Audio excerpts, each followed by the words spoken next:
Hello दोस्तों, स्वागत है आपका द विजन यूपीपी चैनल में। मेरा नाम है शिवम चहल। दोस्तों, दृष्टि की जो जून की करंट अफेयर की बुक आती है उसको हम देखेंगे। तो दोस्तों, पहला आर्टिकल था चुनाव सुधारों से संबंधित।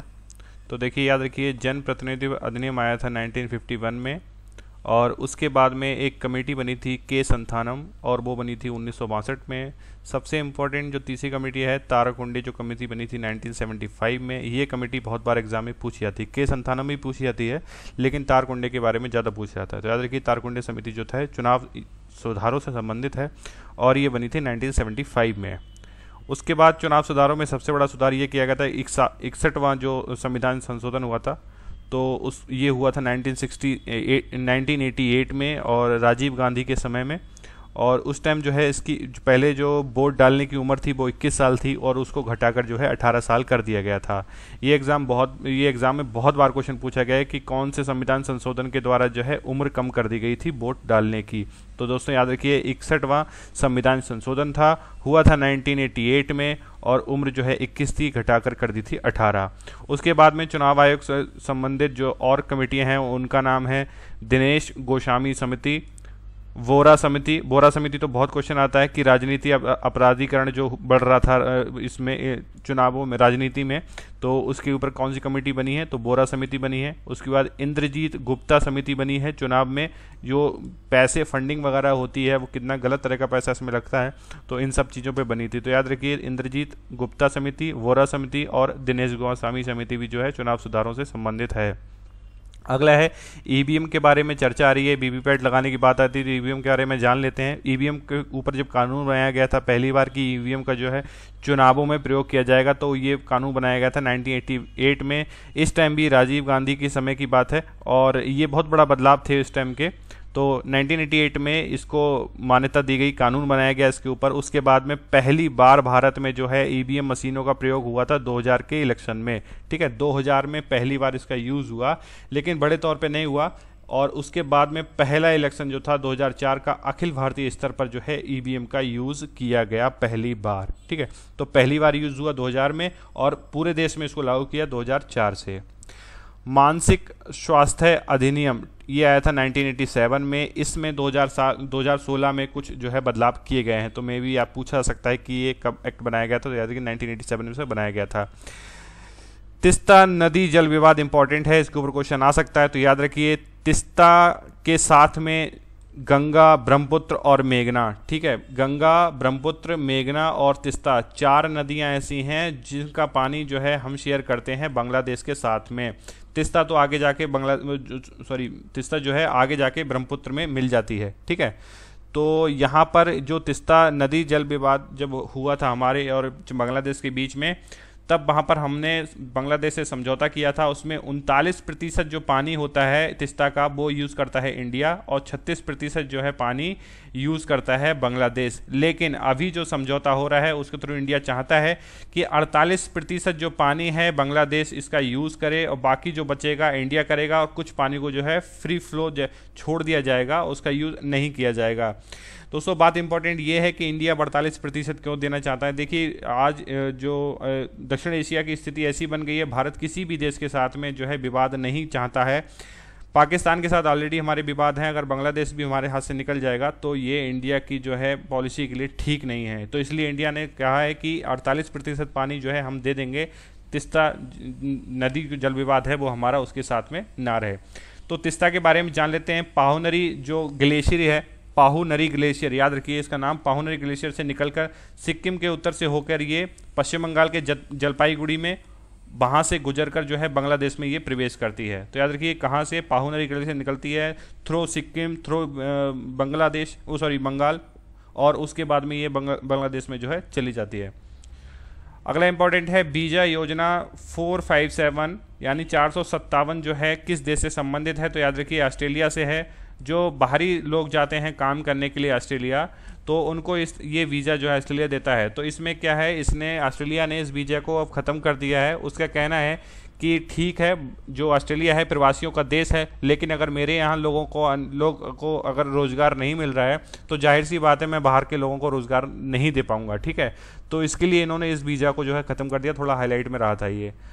आरक्षण से संबंधित एक सुप्रीम कोर्ट का डिसीजन आया है, याद रखिए, आर भानुमति और ए एम खानविलकर ने इसका डिसीजन दिया। डिसीजन ये था कि एक महिला थी, उन्होंने ओबीसी से जो है अपने आवेदन किया था जॉब के लिए, उसके बाद में उनके नंबर जो थे वो 92 थे और जो जनरल की कट ऑफ गई थी वो 72 गई थी। तो उनका ये कहना था कि अगर मुझे ओबीसी की कट ऑफ में अगर नहीं क्वालिफाई कर पाई हूँ मैं, तो मुझे जनरल की कट ऑफ में लिया जाए। तब ये सुप्रीम कोर्ट ने डिसीजन दिया कि नहीं, ऐसा नहीं है, आप अगर आरक्षित कोटे में आप अगर करना चाहते हैं तब आप अनारक्षित में नहीं जा सकते। ये बहुत बड़ा डिसीजन है अब के हिसाब से जो आया गया है इसमें। तो याद रखिए, डिसीजन दो लोगों ने दिया है, आर भानुमति और ए एम खानविलकर ने।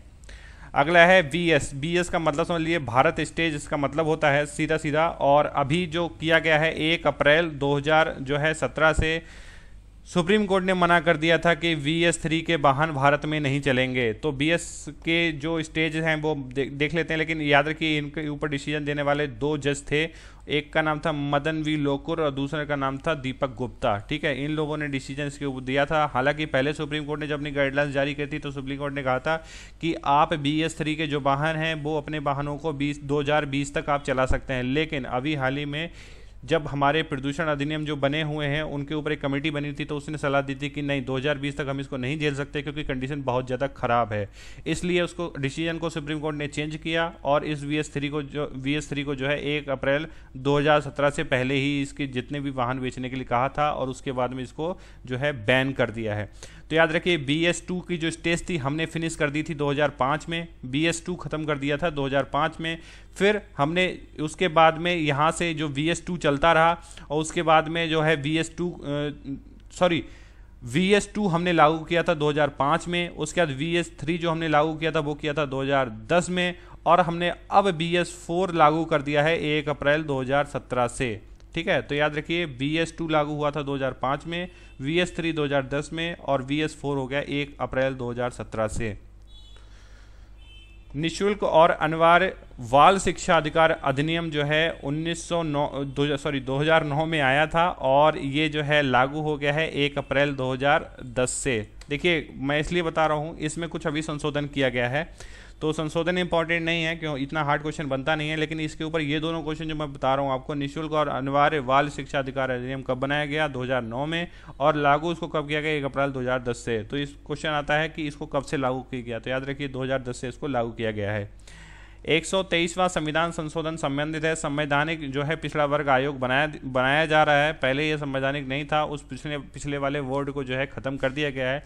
उसकी मैं वजह बता दूं आपको। एक्चुअली ये हो रहा था कि जो ओबीसी जो बोर्ड था उसमें जो मेंबर्स थे, उसके जो हेड थे, जब गवर्नमेंट किसी भी कम्युनिटी को जो है डालता था कि हम इसको ओबीसी में जो है डालना चाहते हैं, तो जो कमेटी के जो मेंबर्स होते हैं वो अपोज करने लगते थे कि नहीं नहीं, हमारे पास ओबीसी के ऑलरेडी बहुत सारे लोग हैं और अब जो है आप दूसरे लोगों को इसमें मत डाल के जो है आरक्षण का जो है दूसरे लोगों को फ़ायदा मत दीजिए हम लोगों को, क्योंकि ये एक्चुअली किसी को भी अगर आप ऐड करेंगे तो जाहिर सी बात है वो कम्युनिटी जो ऑलरेडी ओबीसी में आती है, कंपटीशन बढ़ेगा वहाँ पर, तो वो लोग नहीं चाहते थे। इसलिए गवर्नमेंट बहुत ज़्यादा परेशान थी सारी चीज़ें। तो उन्होंने कहा था कि अब हम इसको जो है एक कॉन्स्टिट्यूशन बॉडी जो है बनाने वाले हैं।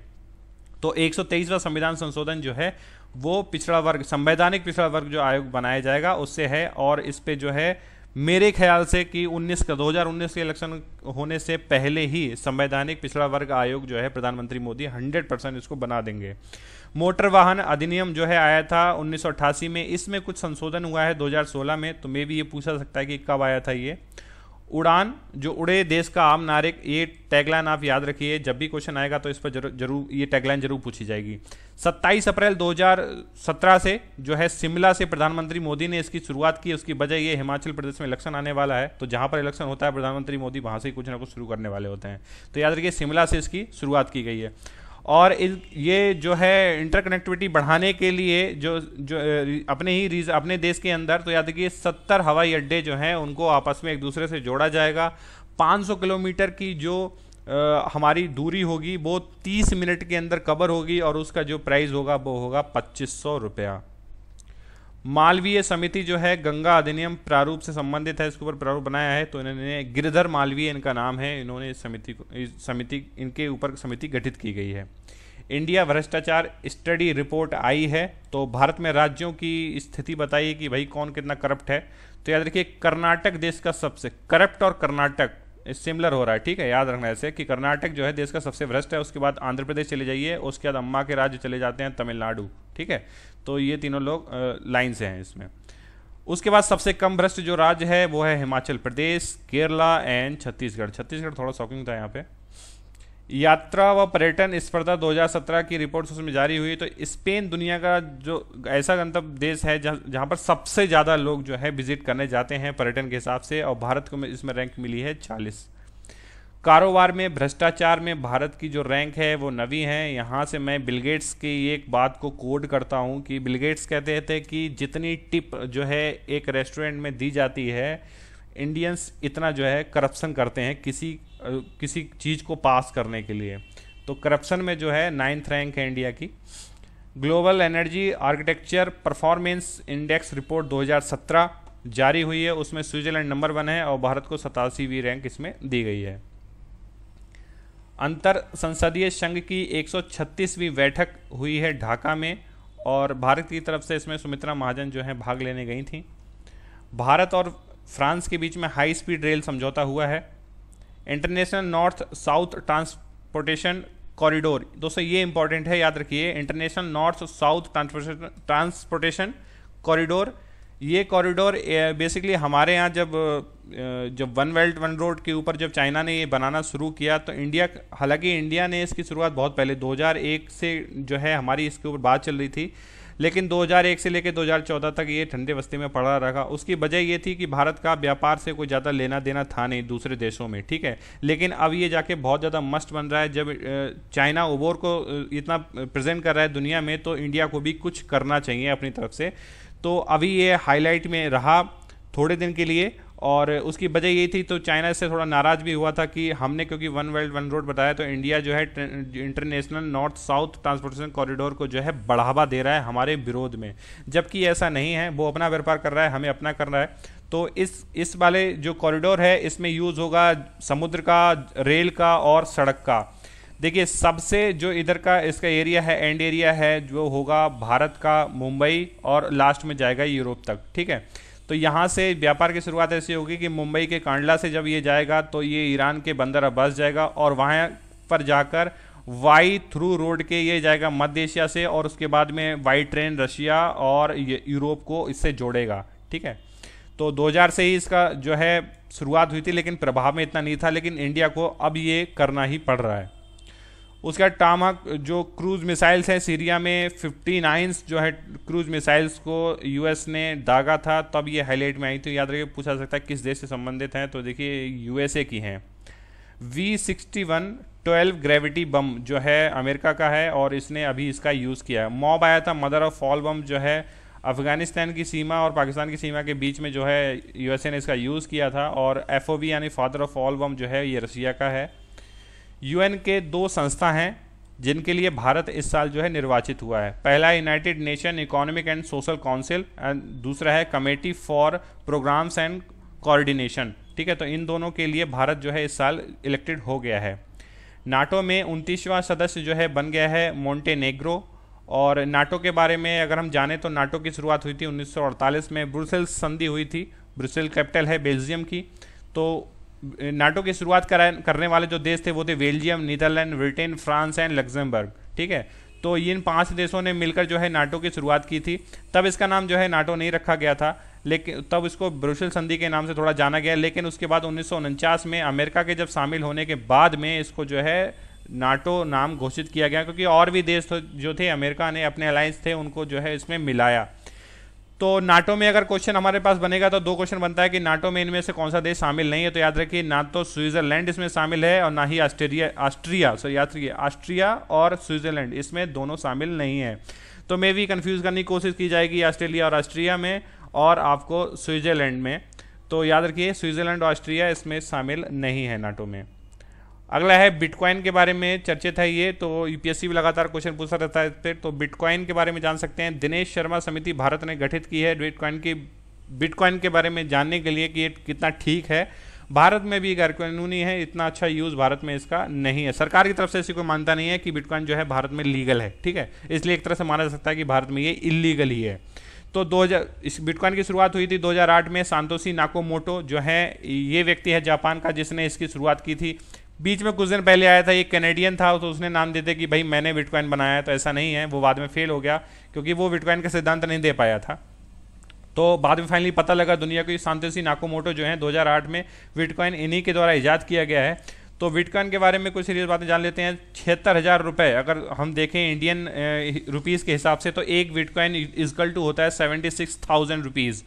और बिटकॉइन की जो सबसे छोटी इकाई होती है उसका नाम है सांतोशी, जो उनके नाम पे ही रखा गया है। और 10 लाख सांतोशी में जो है एक बिटकॉइन बनता है, ठीक है। तो सांतोशी उसकी इकाई होती है छोटी, ये पूछा जा सकता है। FRBM कमेटी जो बनी थी, NK सिंह कमेटी बनाई गई थी FRBM एक्ट के ऊपर। तो इसने कमेटी ने कहा है कि 2030 तक भारत को अपना राजकोषीय घाटा जो है 2.5% तक लेके आना है। ये इंपॉर्टेंट है दोस्तों, 2.5% जो है पूछा जा सकता है। सेज विशेष आर्थिक जोन जो है ये अधिनियम बनाया गया था 2005 में। इसके ऊपर बहुत बार यूपीपीसीएस ने क्वेश्चन पूछा है, तो याद रखिए इसको। एशियन डेवलपमेंट बैंक, भारत की विकास दर इसने बताई है 7.4%। और IMF ने जो विकास दर बताई है वो बताई है 7.2%। साउथ एशिया सब रीजनल इकोनॉमिक कॉरपोरेशन यानी कि SASEC, इसका जो है वित्त मंत्रियों की बैठक हुई थी नई दिल्ली में। SASEC की इंपॉर्टेंस ये 2001 में ये बना था। और इसके बाद में इसके जो सदस्य हैं, अभी हाल ही में जो सदस्य बना है म्यांमार, इसका 7वां सदस्य बना है। ये इंपॉर्टेंट है, आप याद रखिए, म्यांमार इसका 7वां सदस्य है, इसी साल बना है। भारत, बांग्लादेश, मालदीव, नेपाल, भूटान और श्रीलंका, ये सारे देश इसमें शामिल हैं। अंतर्राज्य परिषद की स्थायी समिति की बैठक हुई थी, 11वीं बैठक हुई थी, 11 साल के बाद ये बैठक हुई। और इस बैठक में पुंछी समिति की जो रिपोर्ट्स थी, 2005 में पुंछी समिति बनी थी केंद्र और राज्य के संबंधों पर। तो उसके बारे में कुछ बातों पर जो है चर्चा की गई। यहाँ पे अध्यक्षता इसकी की थी राजनाथ सिंह ने। नरेगा के बारे में जान लेते हैं। तो देखिए आर्टिकल, इंडियन कॉन्स्टिट्यूशन के आर्टिकल जो है 43 में लिखा हुआ है कि निर्वाह मजदूरी के लिए भाई प्रयास करना पड़ेगा सरकार को, क्योंकि ये नीति निर्देशक तत्व है, सरकार कोई बॉन्डिंग नहीं है, लेकिन ऐसा लिखा गया है कि भाई आर्टिकल 43 में कि निर्वाह मजदूरी तो कम से कम आपको किसी व्यक्ति को देनी ही चाहिए। तो उसके अंतर्गत जो है निर्माण किया गया है मनरेगा का। मनरेगा की शुरुआत जान लेते हैं। आंध्र प्रदेश के अनंतपुर से इसकी शुरुआत हुई थी और 2 फरवरी 2006 से इसकी शुरुआत हुई। 200 जिले इसमें जो है पहले निर्धारित किए कि भाई यहाँ पे एक प्रोग्राम चलाते हैं 200 जिले में। वैसे अगर नरेगा के ऊपर एक्ट बनाया गया था, अधिनियम बनाया गया था, तो ये बनाया गया था 5 सितंबर 2005 से। तो यहाँ से शुरुआत मान लेते हैं। 5 सितंबर 2007 में ये है इसके ऊपर एक्ट बनाया गया। उसके बाद जो है अनंतपुर में एक इसका प्रोजेक्ट चलाया गया 2 फरवरी 2006 से, और 200 जिलों में ये चलाया गया था। उसके बाद जो है 1 अप्रैल 2008 से ये पूरे देश में लागू कर दिया गया। तो 2006 से प्रोजेक्ट चलाया एक, और उसके बाद 2008 से पूरे देश में लागू कर दिया। देन उसके बाद 2 अक्टूबर 2009 को ये महात्मा गांधी इसके नाम के आगे जोड़ दिया गया। तो मनरेगा बन गया 2 अक्टूबर 2009 से। विस्टाडोम कोच, विस्टाडोम एक ऐसा कोच बनाया जिसमें हमारे पारदर्शी था ये, और शीशे, बड़े बड़े विंडो लगे होते शीशे के, जिसमें पर्यटन के लिए यूज़ के लिए मेन इस कोच का प्रयोग ज़्यादा होगा। तो ये पहली बार जो है इंडियन रेलवे ने विशाखापत्तनम और किरांदुल पैसेंजर एक है उसमें ये लगाया, पर्यटन के हिसाब से लोग बाहर की जगह को देख सकें इसलिए। देश की सबसे बड़ी जल विद्युत परियोजना जो है सुबनसिरी पर बनाई जा रही है। और इलाहाबाद के उच्च न्यायालय को 150 वर्ष की वर्षगांठ जो है मनाई गई। आधार में कुछ स्टेट ऐसे जहां 100% आधार लोग जो है कर लिए हैं। तो इसमें दिल्ली है, तेलंगाना है, हरियाणा है, पंजाब और चंडीगढ़, और अभी हाईलाइट में आया था कि 6th स्टेट जो है बन गया है हिमाचल प्रदेश। ठीक है, तो ये स्टेट ऐसे जहाँ 100% जो है आधार लोगों के पास हो गया है। बायोगैस चालित बस चलाने वाला जो है कलकत्ता देश का पहला शहर बन गया है। जल उत्सव जो है मनाया जाता है म्यांमार में। तियानझाऊ 1, ठीक है, ये एक उपग्रह है चाइना का, और ये कार्गो यान था इसका, और इसका जो रॉकेट का नाम है लॉन्ग मार्च 7Y2। तो लॉन्ग मार्च जब भी आता है नाम तो याद रखिए कि ये जो रॉकेट होगा वो चाइना का होगा। चाइना का एम ये है कि 2022 तक उसको स्थायी स्पेस स्टेशन जो है अंतरिक्ष में स्थापित करना है, 2022 तक। पैगी विल्सन जो है अंतरिक्ष में सर्वाधिक समय तक रहने का रिकॉर्ड इन महिला ने बना लिया है। और पैगी विल्सन के जो साथ में एक रिकॉर्ड और भी है कि पैगी विल्सन जो है सबसे उम्रदराज महिला बन गई हैं जिन्होंने अंतरिक्ष में वॉक किया है। ठीक है, विश्व में धूम्रपान की मौतों में भारत को देखा जाए तो भारत जो है चौथे नंबर पे है। भारत में जो है सबसे ज़्यादा मौतें होती हैं धूम्रपान की वजह से। देश में 31 भूकंप वेधशालाएं जो है स्थापित की जाएंगी, जिससे हमें पहले पता लगे कि कहीं भूकंप आने वाला है। ब्रावो भारत का पहला स्वदेशी रोबोट है जिसको बनाया है टाटा ने। राष्ट्रमंडल का वानिकी सम्मेलन जो है हुआ है देहरादून में। केरल के कोवलम में समुद्र के अंदर जो है बैठक की गई। इस तरह की एक बैठक जो है मालदीव में भी की गई है। देश की प्रथम इको फ्रेंडली रिफाइनरी जो है बाड़मेर में स्थापित की गई है। उत्तर भारत में वन्य जीवों के लिए डीएनए बैंक की बनाने की घोषणा की गई है और ये डीएनए बैंक बनाया जाएगा बरेली में, आईवीआरआई में। डोपिंग में अगर देखा जाए तो रशिया में सबसे ज़्यादा डोपिंग होती, जो रशियन खिलाड़ी हैं वो सबसे ज़्यादा डोपिंग करते हैं, तो डोपिंग में नंबर 1 रशिया है और तीसरा नंबर इसमें भारत को दे दिया है। सीआरपीएफ के महानिदेशक राजीव भटनागर बनाए गए हैं। नालंदा की कुलपति बनी है सुनैना सिंह। गुजरात की डीजीपी बनाई गई हैं गीता जौहरी। और के पृथिका याशनी जो है चेन्नई की पहली ट्रांजिस्टर, देश की पहले है लेकिन ये चेन्नई की हैं, तो चेन्नई की पुलिस अधिकारी हैं, ट्रांजिस्टर हैं ये पहली। 48वां दादा साहब फाल्के पुरस्कार दिया गया है के विश्वनाथ को। दीनानाथ मंगेशकर पुरस्कार मिला है इस बार का आमिर खान को, कपिल देव को और वैजंती माला को। 3 लोगों को दिया गया है ये। Asian business women of the year मिला है आशा खेमका को। 2 पुस्तक हैं इंपॉर्टेंट हैं, मातोश्री जो है सुमित्रा महाजन की पुस्तक है और अपनी शर्तों पर जो है शरद पवार की पुस्तक है। तो चलिए दोस्तों, मिलते हैं अगली वीडियो में। Thank you.